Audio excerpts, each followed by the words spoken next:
So what is your take on like people hear testosterone and supplements, and let's talk about testosterone for people over a certain age. What is your opinion on testosterone replacement or Hormone replacement. hormone replacement? Yeah. Yeah.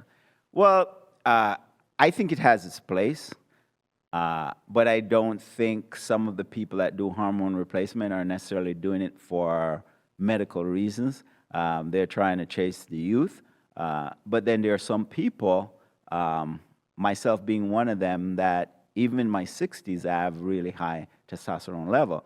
So, yeah, you do your blood work and you find out. Well, one of the indicators, sometimes people, they get in their 30s and 40s and they start to feel really lethargic and sluggish. They exercise, they're not seeing a good. And there could be other variables. One of the first things you do is change the way you eat. And I tell you, one of the best thing that can be like a drug is sleep. If a person is not getting enough sleep, it can really make a mess of their blood profile. Havoc on the whole body. So we have to look at all those variables before we even start talking about testosterone.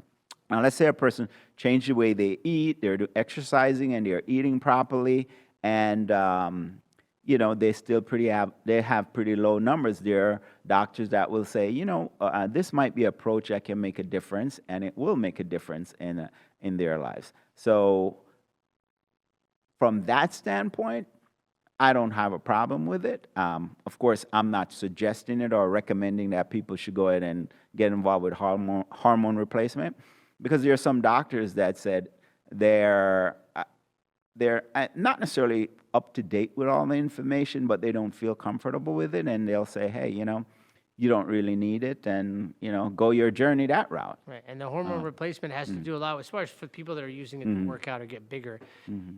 If you could talk to the layman about what the effects are, the recovery is quicker, right? Well, you recover better.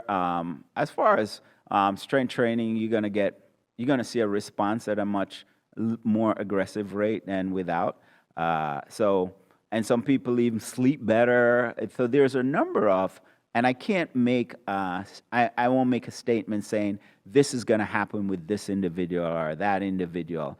But there are doctors who will say, let's give it a try and see how you respond to it. And if it makes a difference, it might be something you should do. And again, they might say, hey, if it's not going to make a difference, or if it doesn't make a difference, I wouldn't necessarily, approach it that way. Now, when you talk about sports, like, for example, bodybuilding, those are extremists, and their purpose is totally different.